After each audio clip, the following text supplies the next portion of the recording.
मैं doctor Madhusudan Tiwari Gurukul Sanskrit college महिया छपरा से व्याकरण विषय में शास्त्री द्वितीय खंड के छात्रों के लिए महाभाष्य से कुछ उपयोगी महाभाष्य के सूत्रों का विवेचन करने जा रहा हूँ, जिससे शास्त्री द्वितीय कक्षा में अध्ययनरत व्याकरण के छात्र लाभान्वित होंगे। महाभाष्य के प्रथम आहनिक में सूत्र है अथ प्रतीत पदार्थ को लोके ध्वनि शब्दित्युच्यते। ध्वनि क्या है, इस पर विवेचन किया गया है। इसमें कहा गया है कि शब्द है, उदाहरण इसका गौ। इसमें से कौन सा शब्द है, गौ शब्द कौन सा है, इस प्रश्न का समाधान करते हुए महाभाष्यकार पतंजलि कहते हैं कि द्रव्य, गुण, क्रिया अथवा जाति में शब्द नहीं है। भाष्यकार की शब्द की पहली परिभाषा यों है, जिन्नोच्चारिते शासना लांगुल ककुद कोड विषानिनां संप्रत्ययो भवति स शब्द।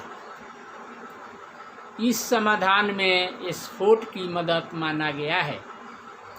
अब दूसरी परिभाषा देते हुए भाष्यकार कहते हैं अथवा प्रतीत पदार्थ को लोके ध्वनि शब्दित्युच्यते, अर्थात उस ध्वनि को शब्द कहते हैं जिसमें लोक में अर्थ की प्रतीति होती है। यहाँ ध्वनि से बैखरी को लिया गया है। ध्वनि को शब्द मानने में भाष्यकार ने लौकिक प्रमाण उपस्थित किया है।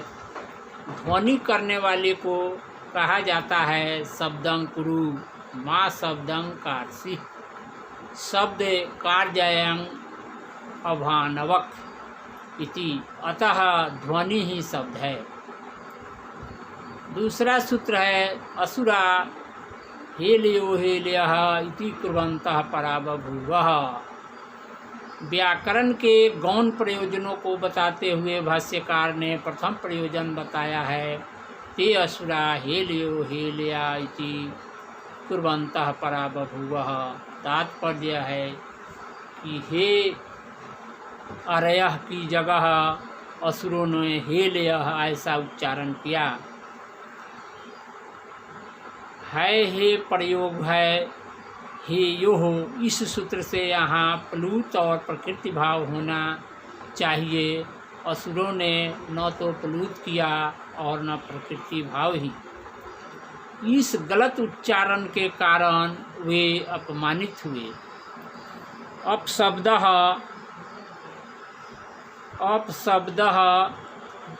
अश्लिक्ष माना जाता है, म्लेच्छ माना जाता है अपशब्द। ब्राह्मण को न तो अपशब्द बोलना चाहिए और न ही म्लेच्छ ही बनना चाहिए, और हम म्लेच्छ न बने, अपशब्द न बोलें, इसलिए व्याकरण का अध्ययन करना चाहिए। ऐसा सूत्र का तात्पर्य है। दूसरा सूत्र कहा गया है श्लोक चत्वारि शृंगो त्रयोस्य पादा द्वे शीर्षे सप्तहस्तासो अस्य त्रिधा बद्धो वृषभोरोरवीति महादेवो मर्त्यंगाविवेशः।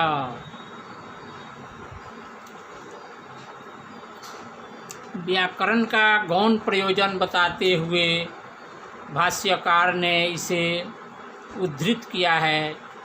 इसकी व्याख्या यूँ है, चत्वारि शृंगानि पदजातानि नामाख्यातोपसर्ग निपाताश्च त्रयो अस्य पादा त्रयः काला भूत भविष्यत् वर्तमाना द्वे शीर्षे द्वौ शब्दात्मानौ नित्यः कार्यस्य सप्त विभक्तयः त्रिधा बद्धः त्रिषु स्थानेषु बद्धः उरुषि कंठे शिरसीति वृषभो वर्षनात् रोरवीति शब्दं करोति। उतग्रतः शयेति शब्दकर्मा महोदेवो मर्त्यांगा विवेशेति। महान देवः शब्दः मर्त्या मरण धर्मानो मनुष्यास्तान्नाविवेशः महतां देवेन न साम्यं यथा स्यादित्यध्येयं व्याकरणम। पढ़ना चाहिए और व्याकरण के कौन कौन से अंग हैं इसे सूत्र में, इस श्लोक में स्पष्ट रूप से बताया गया है। चत्वारि श्रृंगा त्रयोस्य पादा द्वे शीर्षो सप्तहस्तासु अस्य। सप्त हस्त हाथ बताया गया है विभक्ति को। इस प्रकार से इस श्लोक का तात्पर्य यही है। आगे के भाष्यकार ने आगे कहा है कि सक्तुमीव तिथिना पुनंतो यमधीरा मनसा वाचक्रमत् अत्र सखायः सख्यानि ज्ञानते भद्रेशां लक्ष्मी निहता देगाची। भाष्यकार ने व्याकरण अध्ययन का प्रयोजन बताते हुए इस मंत्र को उद्धृत किया है। यह मंत्र निरुक्त में भी आया है। प्रदीपकार और उद्योतकार ने निम्नलिखित रूप में इसकी व्याख्या की है। जिस प्रकार चलनी से सत्तू को चालकर उसकी गंदगी को दूर कर दिया जाता है, उसी प्रकार व्याकरण शास्त्र में ध्यान रखने वाले वैयाकरण अपने प्रकृष्ट ज्ञान के बल पर असाधु शब्दों से साधु शब्दों को अलग करते हैं। ऐसे ये सामान्य ज्ञान वाले अर्थात ब्रह्म की एकात्मकता का ज्ञान रखने वाले वैयाकरण सायुज्य प्राप्त करते हैं। कारण इन्हीं की वाणी में भद्रलक्ष्मी निहित रहती है। प्रदीपकार ने वाची का अर्थ वेद रूपी वाणी में और वेदांत में सत्यं ज्ञानम अनंतं ब्रह्म, सत्याम ज्ञानम अनंतं ब्रह्म इत्यादि वाक्यों में परमार्थ ज्ञान भरा हुआ है, अर्थात सकल जगत ब्रह्ममय है। वह ज्ञान इसकी वाणी में भी रहती है। अतः ब्रह्म की प्राप्ति के लिए व्याकरण का अध्ययन करना चाहिए। हमें व्याकरण का अध्ययन क्यों करना चाहिए? ये महाभाष्य के प्रारंभ में ही कहा गया है कि रक्षोहागम लघु संदेहा प्रयोजन। तो व्याकरण का अध्ययन हमें क्यों करना चाहिए?